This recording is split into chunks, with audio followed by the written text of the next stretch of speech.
w'iki cyumweru kandi ndashimira Imana n'ibi bihe numva kuri giye na I don't know how to call it, sinzi uko nabita, ariko ni inshingano zikomeye ko hafi kuva mukozi w'Imana Apotre Mashasi Imana mushaka ko mutwaro kuzajya baheka icyo gihugu mu bihe bene ibi ni bihe mbono mu inshingano zikomeye kuba nkomeza kuza tukabana mu ijambo ry'Imana hamwe no gusenga. Yesu ashimwe cyane. So ni bihe biza, ni bihe bitoroshe, ni bihe bifite inshingano zikomeye, kandi ikintu gikomeye no kumenya neza cyane intego y'ibi bihe misi 21 guheka igihugu cyane cyane abavukanyi bacu, bashiki bacu, basaza bacu, abamama n'ababyeyi bakiye mu bihe bitoroshe, ababuze ababo suko barabangaga bababuze babakunda. So ni ibihe bikomeye. Turashima Imana ko arabasohoye gutambuka, bamaze gufata imbaraga bagakomera, bakava mu bihe bitoroshe, marira, mu guhungabana, mu gahinda, bakaguruka bakabananya ubuzima, bakiyubaka, bakubaka n'igihugu n'umubiri wa n'itorero rya Kristo. Ibi turabishimira Imana, kandi tuganashimira Imana n'ubuyobozi dufite buzima butuwe cyizere na kuntu badufata mu mugongo kugira ngo tubone u Rwanda ari igihugu kirimo abantu bazima. Imana ishimwe cyane, ibyo turabishimira Imana. Ariko muri ivyo nabo twakwirengagiza ko aho tugenda twese twambaye neza, tukajya mu matorero amwe, aho dukorera hamwe mu gihugu kimwe, amabisi amwe, tukibagira ko twakora turacyafite bashiki bacu, basaza bacu bakifite struggle n'ibihe bitewe niyo bakiyemo. Suko bafite intege nke, ariko no kubumva no kubasobanukirwa.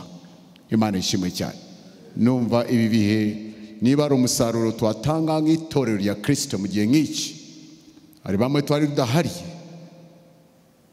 nitwavuga ko turabyumva, ariko bimeze nk'uko naba mfite yaba madamu wanjye akaba yagize cyangwa yaravunise ukuguru, sinzora kumubwira ati ndababara uko babara, ariko mu gihe ashaka kuhaguruka nsobora kuza iruhande akamfata, nkamufata mu kuboko, nkamuhagurusa kugira gute, nkamufasha gutambuka kugeza uwo munsi nawe azagira gute, azakira, twese dutambuke tugende. Ndumva iyo nimwe mu contribution ikomeye cyane nk'itorero mu bihe nk'ibi tugomba gukora. Yesu nashimwe cyane.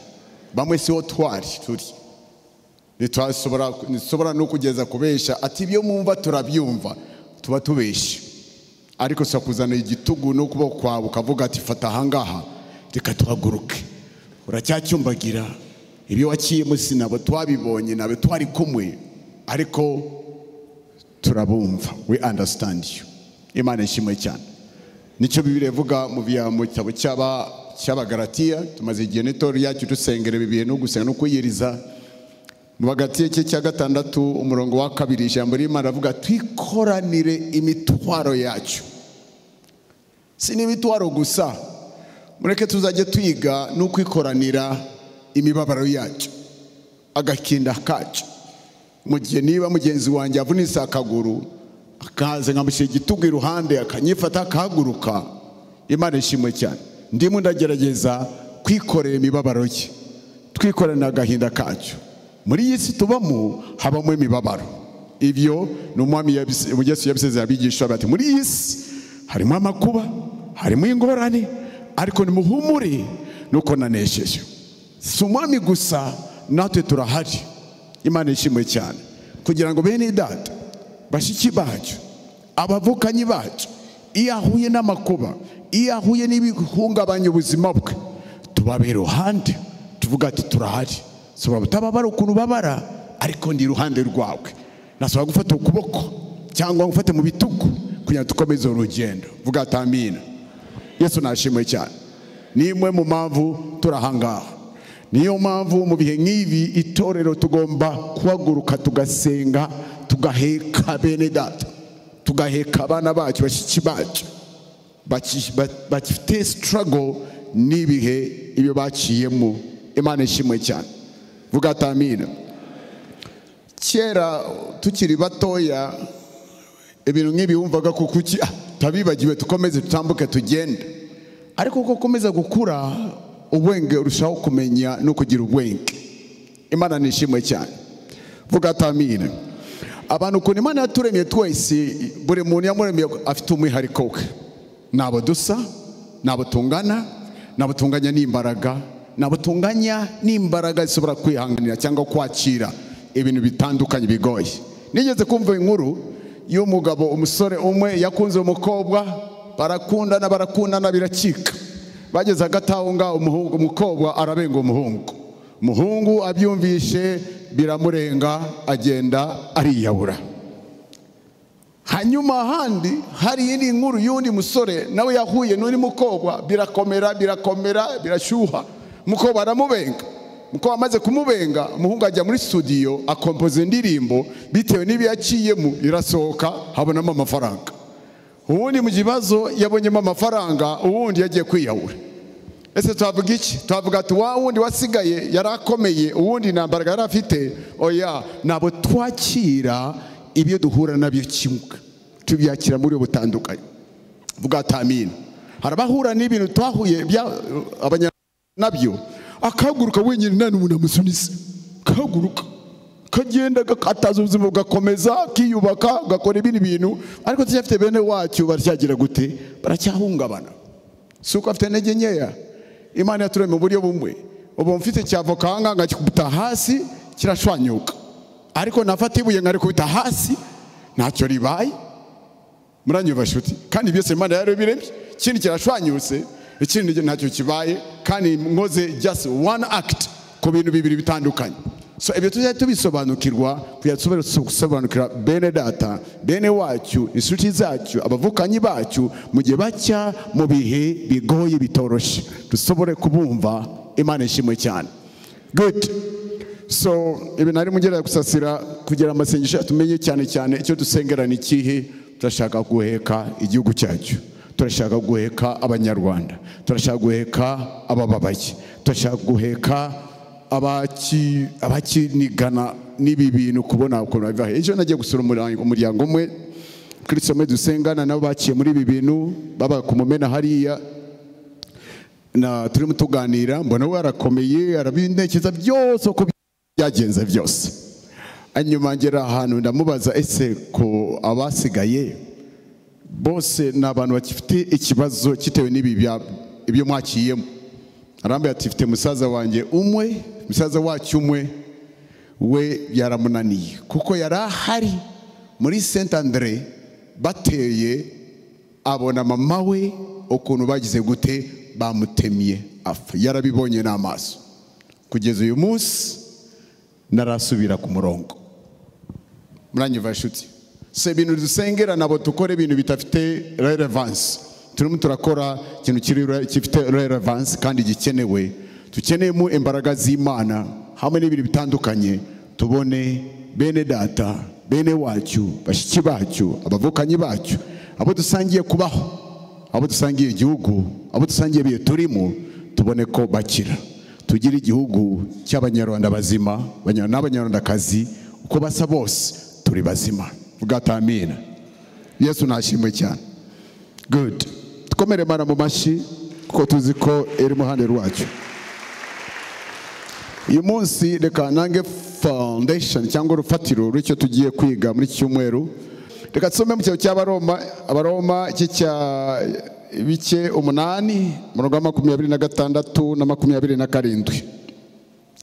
Abaroma ibice 8, igice cy'umunani, ibice 8, abandi babita ibice, abandi bakita igice, whatever. Murongo wa 26 dusomere.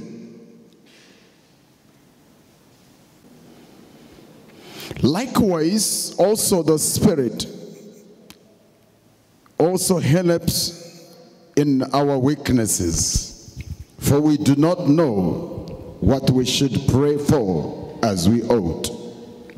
But the Spirit himself makes intercession for us with groanings which cannot be uttered. Now, he who searches the hearts knows the mind of the Spirit, because he makes intercession for the saints according to the will of God. Uko niko n'umwuka dufasha mu ntege nke zacu, kuko tutazi uko dukwiriye gusenga, ariko umwuka ubwe niwe udusabira aniha iminiho itavugwa, kandi irondora imitima izi iby'umwuka atekereza, kandi kuko umwuka asabira abera nk'uko Imana ishaka. Amen. Bakorino ba mbere cye ni cya kabiri umurongo w'Icyenda. Bakorino ba mbere ibice bibiri kuva ku murongo w'Icyenda.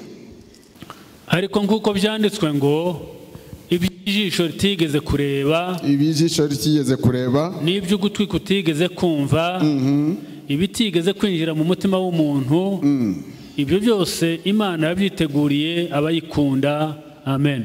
Amen. Murongo wa nyuma tujye gusoma uyu mugoroba ni Abakorino ba mbere 13 umurongo w'Icyenda. Abakorino ba mbere ibice 13 igice cya 13 ku murongo w'Icyenda. Kuko tumenyaho igice kandi duhanuraho igice. Amen. Amen.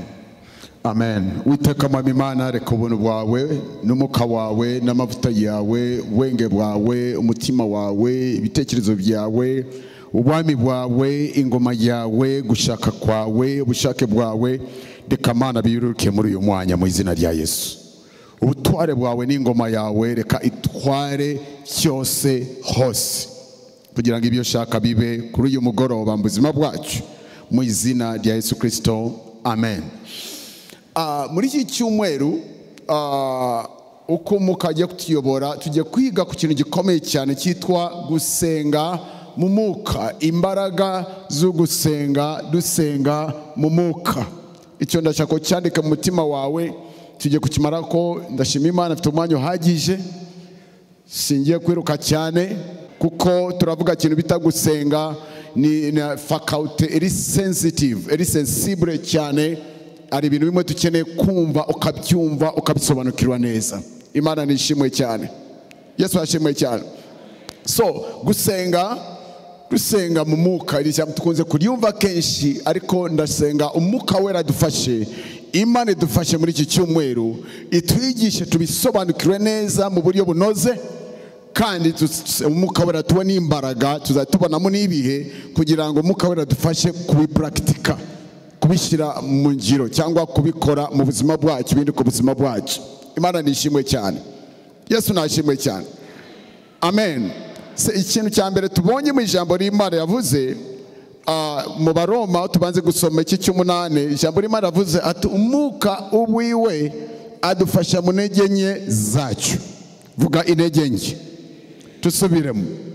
Ikintu cya mbere tugiye kumenya yuko ikiremwa muntu twese, aho tuva aho tugeza hariho hose, ibyo twibwira ko tuzi n'ibyo twibwira ko twaramenye, hari n'ibyo twibwira ko turi inzobere mu bintu bitandukanye, ariko kizima wambaye umubiri wita umuntu ufite intege nke. Vuga amina. Abo tubona ko bahambaye bakomeye bafite intege nke. Aho twibwira ko abize amashuri yose kera Uganda yigize kuba yo mu ministry, yari umuyobozi umunsi umwe yavuze ijambo, yaravuze ati twasomye bitabo kugeza aho nta bindi bitabo byo gusoma byari bigihari. That we studied, we read books until there were no more books to read. Twarasomye bitabo pastor kugeza ibyo gusoma ibitabo byabitagira gute, ariko ni rogeye bwari ubwibone. Muranyumva nshuti? Nabo ngabo bibira ko bazi byose, baraminuze n'imyoza, bazi kuvuga, bazi binibi, as long as twambaye umubiri tubite intege nke, tubite limitation, araho tugarukira, ari bitunanira, ari bitumyuzura, ari bitugora. Vuga amina. Nta kirema muntu kiri ku isi, nta munabaho atagira ibigira gute ibimuhinyuza. Tuhura n'ibiduhinyuza, tuhura n'ibitugora. imitwe bakayishima imisatsi ikavamo, imvi zikamera bakiri abana bato. Hari ibituhinyuza, ari ibyo dutazi, ari ibyo tudashoboye, ari ibyo tudafite. Buri munsi tubishakisha tukabona ibi ari byo tutarabona, tukiga tukibira ko ari byo tuzi, hari ibyo tutazi. Somebody said all of us we are ignorant. Buriya twese abari ku isi turinjije, sadepa na kote hari ibyakunaniye kwiga. Buri muntu ari ku isi wese ari byo tutazi, buri muntu wese ari ku isi ari byo tudashoboye, buri muntu wese ari ku isi ari byo tudafite.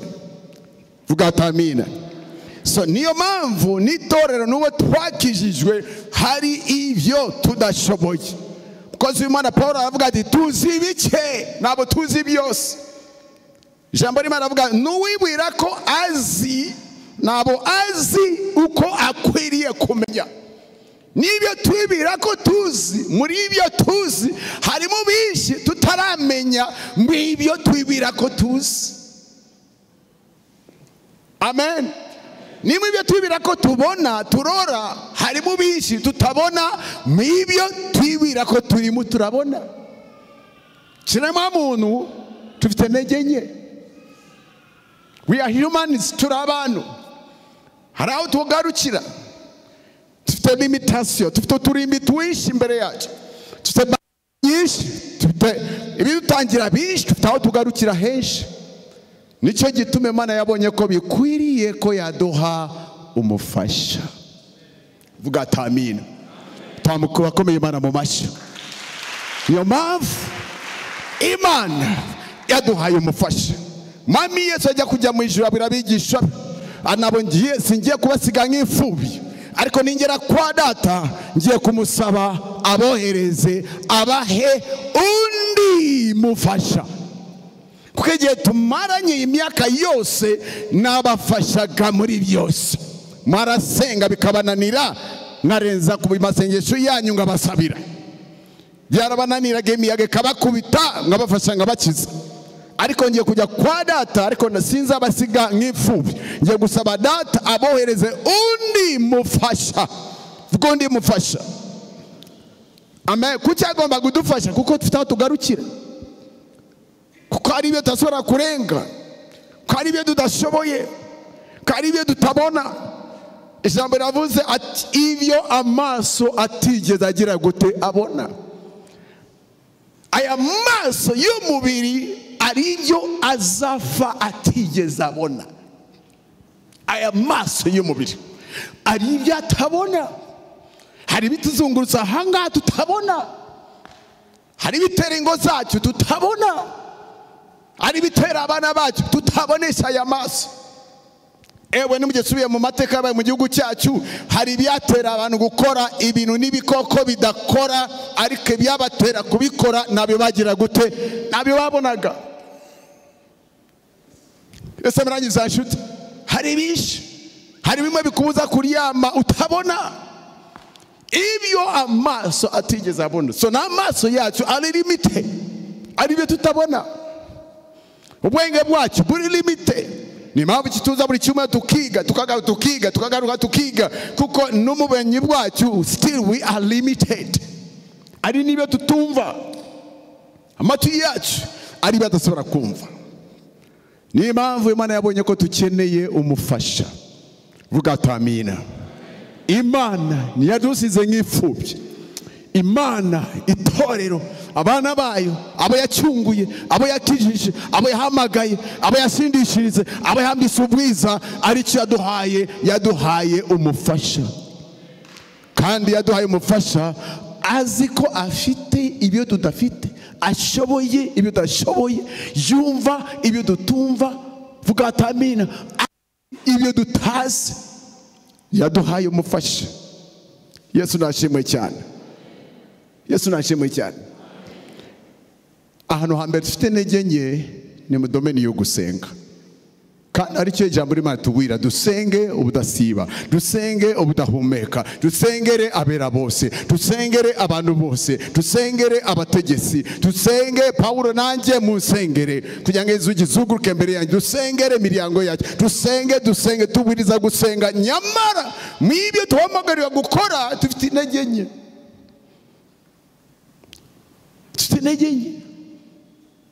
urugero rwo gusenga rumazemo imyaka narutangiye muri 96, ariko n'ubu ndacyafite intege nke.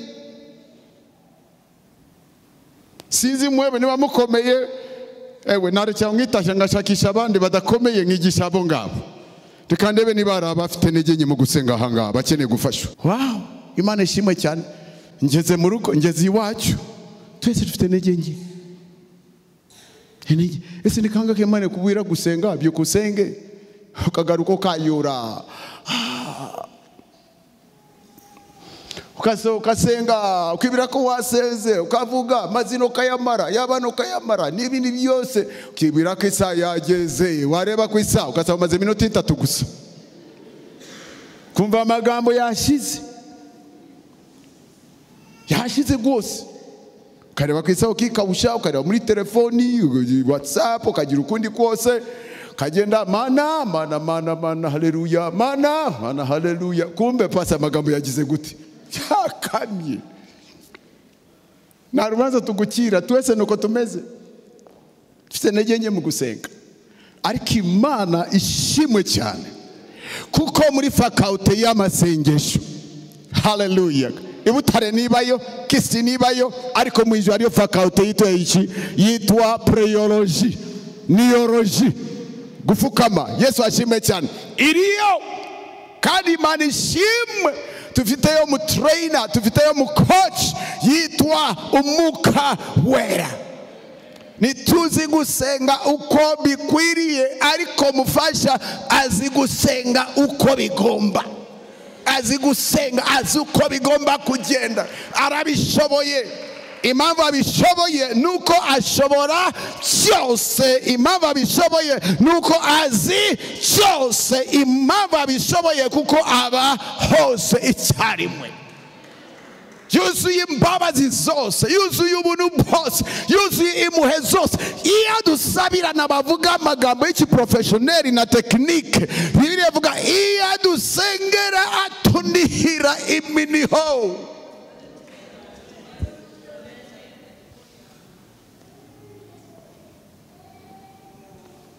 Abatondeka gusa amagambo atunihira iminiho. Bamwe y'amagambo tuyasoma muri Bibiliya nayo tugeze tuzi nicyo bivuga. Kuva tuvuka bamwe tumeze n'imvi, utigeze ubona umuntu agira gute, utigeze ubona umuntu agira gute aniha. Vuga tamina. Umufasha duhaye arabishoboye, vuga arabishoboye. Icyambere arabizi, icyakabiri arabishoboye. Vuga tamina. Vuga tamina cyane. Why do we need a helper? Iyo niyo mpamvu dukeneye umufasha. Ni mpamvu dukeneye umufasha nuko dufite intege nke. Nimwe ibyo tubira ko tuzi nabyo tuzi. Vuga tamina.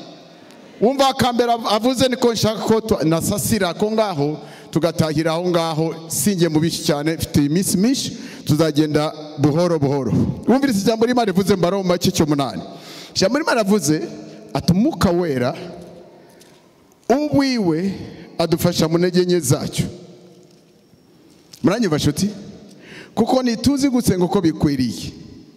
Umurongo ukurikira wa 27 ijambo rimwe ravuze, watsomera papa. Bibiliya cyongeze ravuga, he who searches the heart knows what the mind of the Spirit is. 27 kandi irondora imitima izi by'umwuka atekereza, kuko umwuka asabira abera nk'uko Imana ishaka. Amen. Banzurekera irondora imitima. Vuga irondora imitima. Irondora imitima. Amen. Amen. Irondora imitima. buri ibifuzo byacu byose bitangirira mu mitima. Amaganya yacu mu mitima, ngorane yacu mu mitima, agahinda mu mitima, urwango mu mitima. Buriya mipanga niyatangiriye mu iduka cyangwa mu maboko, ni mipanga yari mu mitima. Amacyakubiri mu mitima, inimba mu mitima.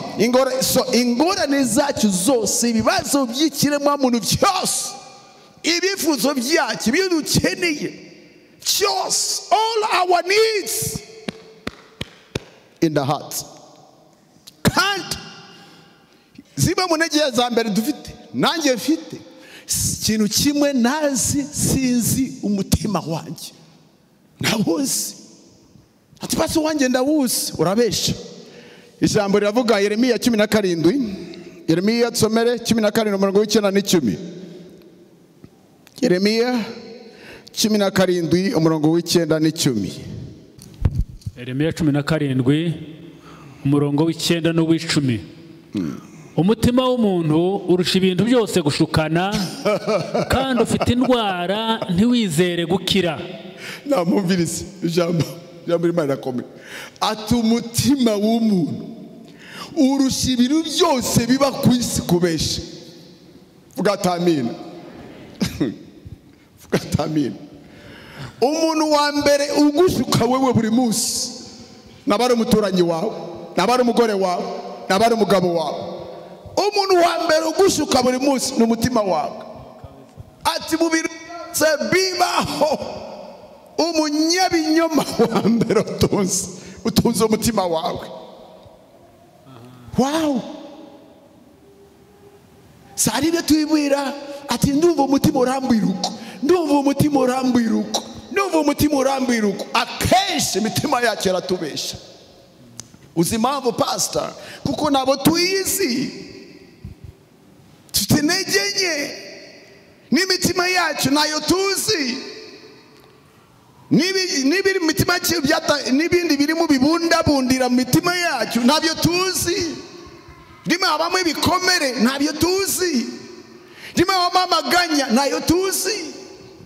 Rimwe habamo ibisimba n'ibikoko bigenda bikisha mu mitima yacu ntabyo tuzi. Ese wakubaza ikintu bita urwango rujya kurera iyihe? Ni ubururu, rusa n'icyatsi, rusa na ruje, bigenda gute se? Ntabyo tuzi. Mitima yacu murayivuga imigani ati amaganya y'umuntu n'amaganya y'umuntu amenywa n'iki? Amenya n'umutima wawe. Na wawe kwengera umutima amenya amaganya yawe. Habamo ibintu byinshi mu buzima bwacu, mitima yacu habamo ibintu byinshi.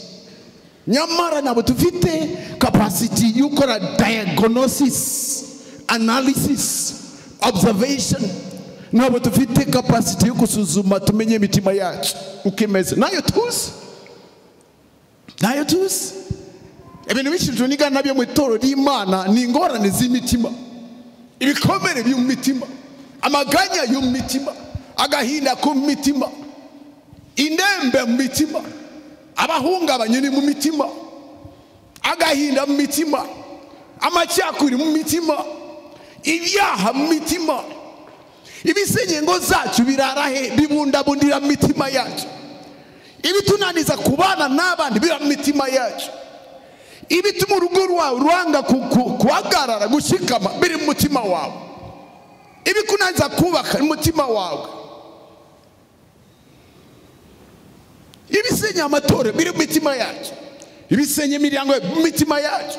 Nyamara nabyo tuzi. Wazinduka ukavuga ati uyu muntu wamereye nabi.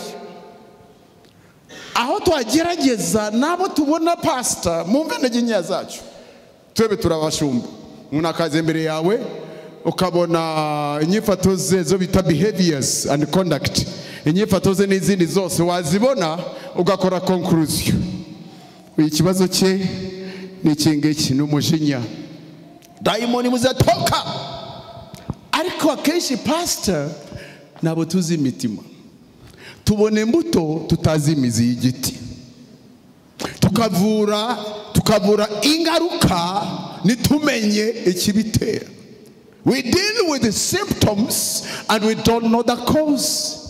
We deal with the effects and don't deal with the cause.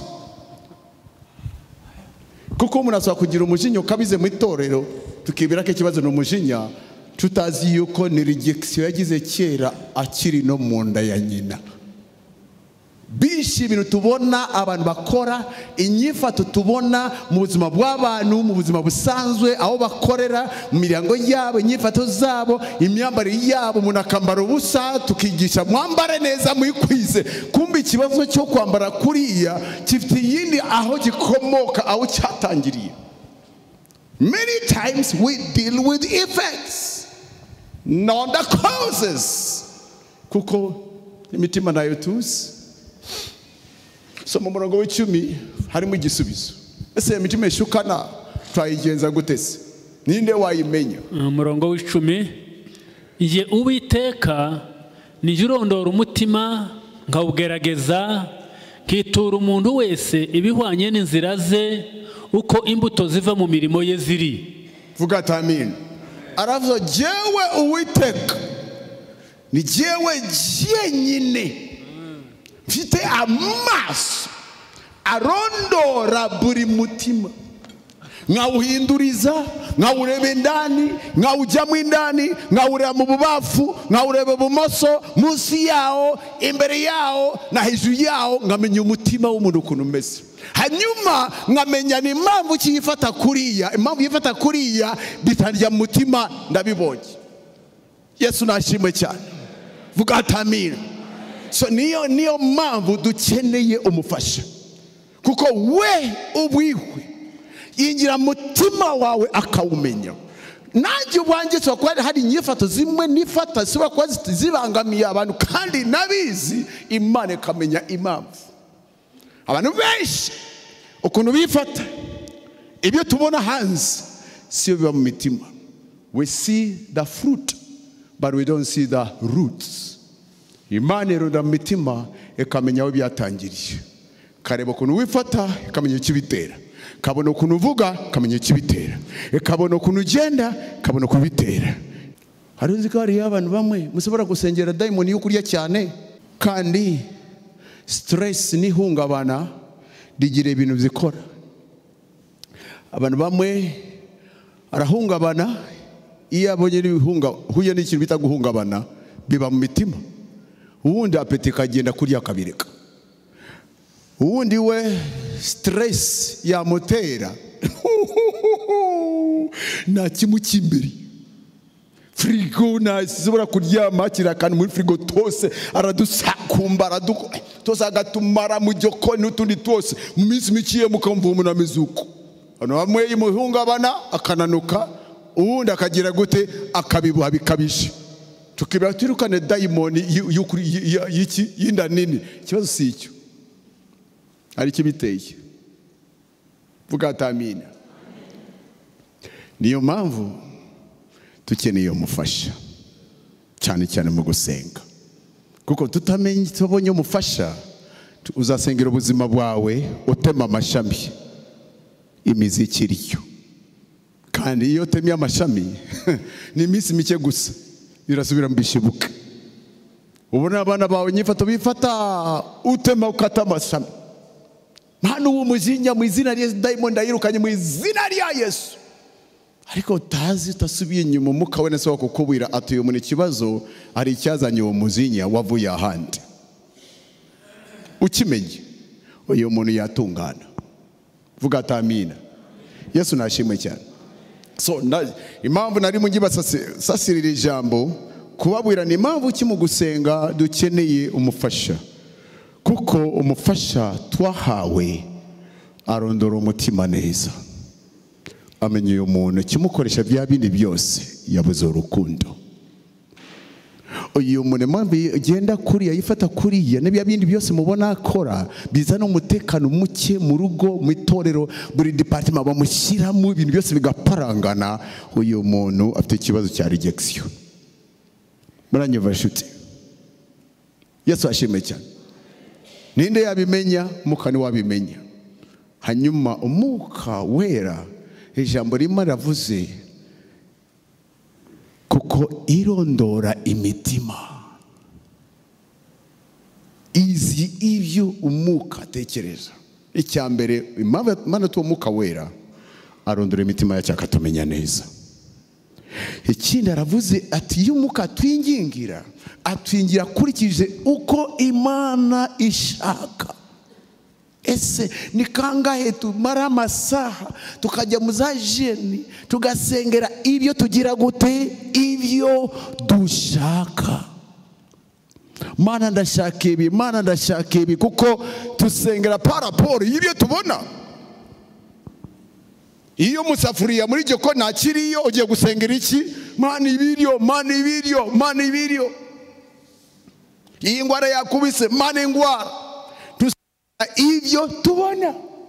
So niba gusenga kwacu kwira ku mubiri gusa, mu bwenge bwacu muranyi bashuti, tuzagarukira ku ibyo tubona. Nyamara ijambo riravuze hari ibyo amaso yacu ibindi atabona, hari n'ibindi amatwi yacu atagira gute? Atumva. Tukeneye gusenga birenze ibyo tubona, birenze ibyo ducamo, birenze ibitubabaza, birenze experience ducamo. Tukeneye gusenga, dusenga nkuko Imana ishaka. Ibyo Imana ishaka tubimenya gute? Ntabyo tuzi. Aha nyuma niho ndangiriza. Abakorinto ba mbere cyo cya kabiri, ijambo l'Imana riravuze aya maso yawe ni meza, Imana iragashimwe iragahezagira yagwaye amaso, ariko inkuru mbi nizingizi ari ibyo atabona. Shima Imana kama tuyawe arumva ni meza sha. Tuzi no kumenya amabi n'amana n'ameza, aturi ameze uko yandareba uko yanameze uko yanameze uko yabameze ko ariko kose Imana bishimirwe, ariko inkuru mbi ari ibindi atumva kandi birimo biravuga, yamara nabyiyumva. Atufite ubuhanga n'ubwenge gushishoza no kumva ibintu, ari nibyo amatwi ya n'ubwenge bwawe n'umute wawe na nuzaze compartment department z'ubongo, ari ibyo bidasobora kwinjira no kumenya no gusobanukirwa. Vuga amina. Atariko ibyo byose umwuka wera yabishuriye abakunda Imana. Kandi mwumvirize, ibyo amaso atabona, ibyo amata atumva, ibitingira mu bwenge bwawe na fakate z'ubuzima bwawe nk'ikiremwa muntu, nk'umuntu, Yesu ashimwe cyane. Ati ibyo byose Imana yarabitubishije, ibyo byose Imana yarabitugeneye, ibyo byose Imana yarabituteganyirije. Biro umuntu mwicaranye, hari ibyo Imana yaguteganyirije. Bakundwa b'Imana shaka tumve, ubuzima bwacu nabo twaguye nk'ibuye tukikubita kuri sade turisanga twabayeho. Oya, jambo rima Dawudi yavuze ati Imana nararemwe mu buryo butangaje kandi uburyo bwiza.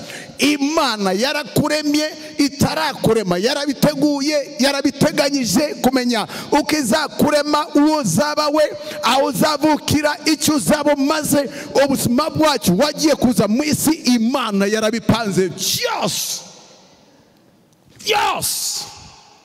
Ubuzima bwacu naba accident. Amasengesho yacu si yatuma Imana gupangira ubuzima, ahubwo Imana yapanze ubuzima bwawe utarabaho. Dawudi yavuze ati ubuzima byose ingingo zanjye zitarabaho bikiri urusoro warabimenye ubyandika mu gitabo cyawe. Nuko Mana ndagushima kuko wandemye mu buryo butangaje kandi muri ubwoba. Bira Yeremiya utarajya mu nyoko nari nkusi kandi narinzi ko uzaba umuhanuzi wanjye. Naragutoranyije, nagushyize iruhande kugira ngo uzabe umuhanuzi wanjye ku mahanga cyose. Uyu munsi uri mu mwijima, ndajyahe mbayeho kubera iki, maze iki, birajyahe, meze gute, nabaho gute? Nyamara mu Mana ubuzima bwawe bwose warapanzwe kera isi itarabaho muri Kristo. Ariko ibyo amaso nasubira kubibona, ibyo amatwi nasubira kubyumva. Niyo mpamvu yatwaye umufasha Mwuka Wera, kuko niwe wenyine azi. Umurongo w'11 haravuga ati ese ninde muntu wasobora kumenya ibintu biba mu mutima w'undi muntu kirese umwuka we bwite? ati nuko rero nta n'umuntu n'umwe asobora kumenya ibiba mutima w'Imana keretse umwuka w'Imana niwe aziba mutima w'Imana. Nyamara nabo twahawe umwuka w'isi, ariko twahawe umwuka ava ku Mana kugira ngo tumenye ibintu byose Imana yatugabiye ku buntu. Semera amen.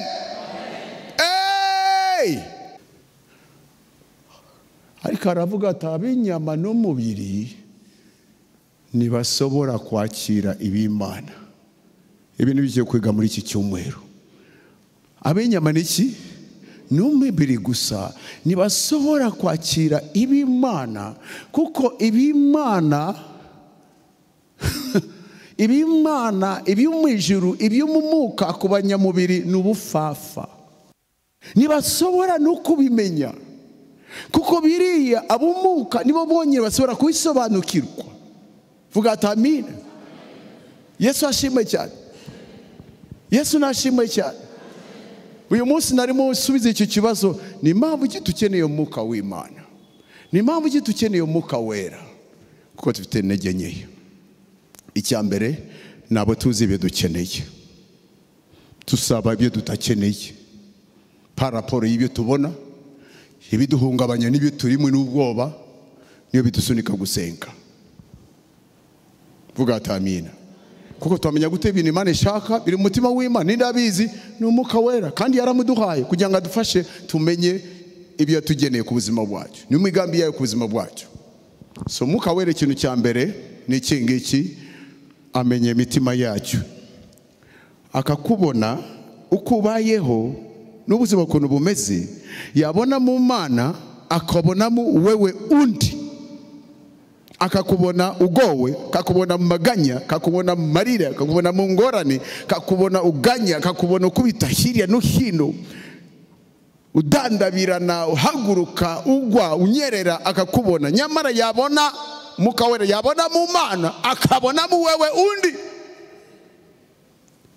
akabona ibyawe byose, mugambi w'Imana ku buzima bwawe, ibyo Imana cyangwa ku buzima bwawe, ibyo yaguteganye zitarabaho, ibyo yakugabiye kera muri Kristo mwami wacu, byose akabona bituye hariya. Yabona mu buzima bwawe ukuriwe nawe, ukuriwe ubu, agasanga ukusa nuko ugomba kuba usa, akabona biratandukanye. Hanyuma yabona uko umeze, akabona nuko ugomba kuba umeze, bikamutera umutwaro, akajya imbere ya Data akaniha ati uyu muntu mbona suka akwiriye kuba, suko mugomba, suko wamuremye, suko wamucunguye, suko agomba gusa nka wawundi mbona mu Mana. Akabanza akakunihira, akakurira, akakwigingira, hanyuma ukabohoka. Wamara kubohoka agatangira kugusabira ibyo Imana ishaka bibe mu buzima bwawe. Uhinduke ukishaka, use ukishaka, ubeho ukishaka, ugendere muri ibyo ishaka. Numwe gusaba ishoboye abizi. Uzi imitima yacu, ni nawe uzi umutima wa Data. Buri muntu wicaye muri iyi nzu, mu mutima wa Data hariyo dosiye yawe. Ndasubiramo, buri muntu wicaye muri iyi nzu wumva irizwi, mu mutima wa Data hariyo dosiye y'ubuzima bwawe. Nta wundi yasobora kugenda akayikurayo, ni umwuka wera gusa. Ibyo abikora ryari? Adufasha mu gusenga. Turacyanga uyu munsi, ariko uyu munsi utahi uzi ko nkeneye umufasha. Inkuru nziza, nawe yadusize nk'imfubyi, umufasha yaratanzwe, tumukomere mu mashyi. Arahari, arahari, arahari. Icyo cyumweru agiye kudufasha mu izina rya Yesu. Ndashaka tuhaguruke ku maguru yacu, tugiye gusenga minota umwe n'igice, minota 2-3 turangije. Haleluya.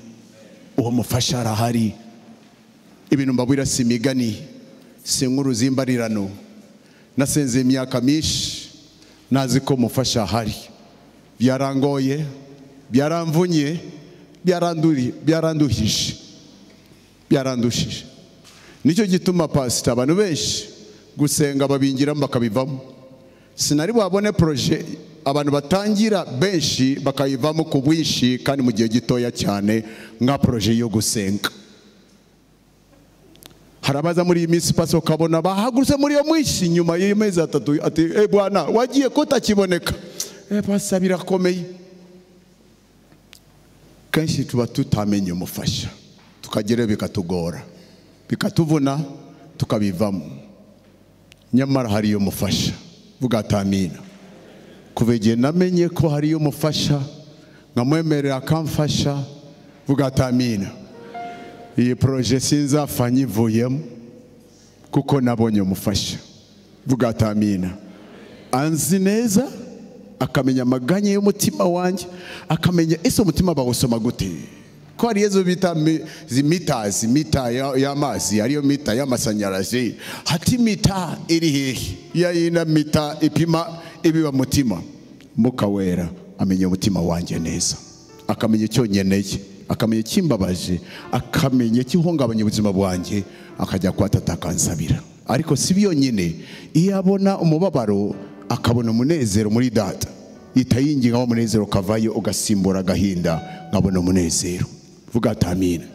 Iyo ansengeramo asengera abana banjye neza, iyo ansengeramo asengera itorero neza, iyo ansengeramo asengera biri tuba tusengera abera bose. Ese abera bose turabazi, ariko udusengeramo azabera bose, azi imitima yabera bose. Vuga atamina. Tumwemeraga dufashe, tuzabona tusengera itorero, ibihugu byacu, amahanga yacu, tukabona ubuzima buhinduka, abana bacu bahinduka, imiryango ihinduka, kuko twegamiye ushoboye kandi twegamiye ubizi. Ndasaba tufatana amaboko, abicaye tuhaguruke. Tugiye gusabira iki mu mwanya? Tugiye cyambere gushima Imana ko yaduhaye umufasha. So ko tarabimenya, ariko ndagutangariza ko nabori imfubyi. Dusenge. Twese buri muzamura ijwi ryawe. Ndagushima Data Wera. Data turagushimiye mu izina rya Yesu Kristo, kuko nabadusize nk'imfubyi muri iyi si, nabadusize kugira ngo twiteganyirize, twigwanirire, tugerageze, tukubite hirya no hino, tufole. Ariko Mana waduhaye umufasha, kandi waduhaye umufasha abishoboye, waduhaye umufasha abizi, waduhaye umufasha akweriye, waduhaye umufasha azi byose, aba hose, azi byose, ashoboye byose, azi byose, arondora byose, ashaka byose, abona byose, yumva byose, agera hose, ashoboye byose, kandi arabishoboye, kandi arabizi. Rebo seketelebo shakataraba, renelebo sikeyelebo reketelebosa, rakatelebo shielebo kotelianda, ranelebo sekataraba, rabo seketelebo rikataraba rebo sanda, randa makotaye rebo sakataya, raseketelebo zekataya. Data Wera turagushima, waduhaye umufasha abishoboye, waduhaye umufasha abizi, ashobora byose, azi byose, arondora imitima yacu, akamenya imitima yacu, azi umutima wabo, azi ibyo Data ashaka, azi ibyo Imana ishaka, akatunihira, akadusabira, akatwingingira mu rukundo rwinshi n'imbabazi nyinshi. Mana turagushimye. Uyu mugoroba ndasenga mu izina rya Yesu.